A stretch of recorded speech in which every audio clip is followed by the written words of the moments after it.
48 घंटे पहले किन क्षेत्रों में कर रहे हैं। पहले चरण की केवल 48 घंटे रहे थे।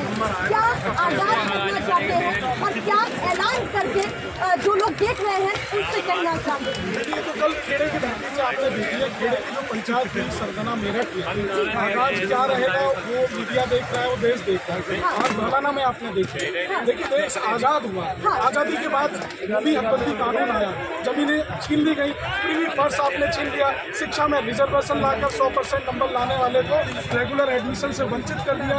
SC/ST कानून ले आए, उसमें अमेंडमेंट लाकर उसको और मजबूत कर दिया, जाति आधार पर न्याय व्यवस्था ला दी। समाज गरीब हो रहा है, 90% समाज ये गरीबी के नीचे पहुंच चुका है, क्योंकि कृषक वर्ग है।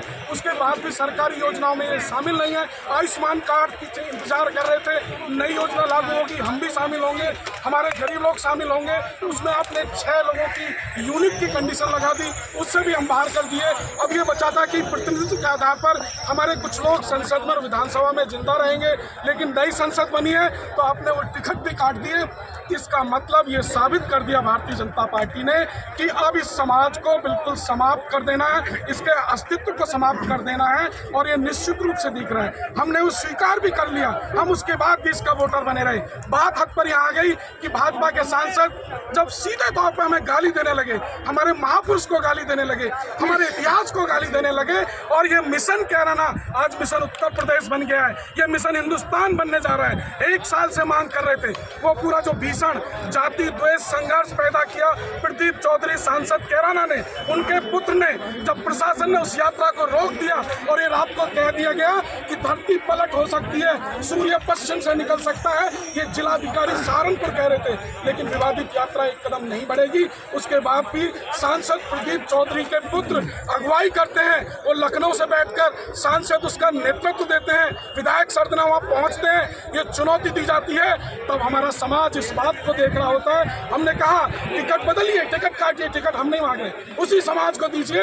लेकिन ऐसे विवादित चेहरे को हटाइए, नहीं हटाया। और पहली लिस्ट में टिकट देकर इस समाज को चुनौती भाजपा ने दी है, और इस समाज ने भाजपा की उस चुनौती को स्वीकार करा है, क्योंकि यहाँ भी सरकार भाजपा की है। ग्वालियर हमें अपमानित किया गया, वहाँ भी सरकार भाजपा की। मध्य प्रदेश में हमें अपमानित किया गया, वहाँ भी सरकार भाजपा की थी। आज गुजरात में हमें अपमानित किया जा रहा है, रूपाला क्या बोल रहा है, वहाँ भी सरकार भाजपा की है। कैथल में लाठी हम पे चार्ज हुई, वहाँ भी सरकार भाजपा की है। तो ये समाज नाराज ना हो, ये समाज इसे सबक नहीं सिखाएगा, तो हमारे पास क्या विकल्प है? चलिए, आपने कहा एक के बाद एक बहुत सारे मुद्दे हैं जिनको प्रखर होकर के आप इस बार चुनाव के मतदान के समय पटल से दिखाएंगे। पर पहला सवाल मेरा आप ही का है, इसी क्षेत्र से जुड़ा हुआ। योगी आदित्यनाथ के आने की बात है, कल उनके दौरे की बात है, उससे पहले आप ये विरोध प्रदर्शन कर रहे हैं और उसको उग्र भी कर रहे हैं, मैं उग्र ही कहूंगी।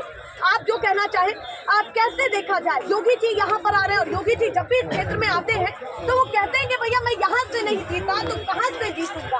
कैसे इस बार का चुनाव रहेगा? देखिए, योगी जी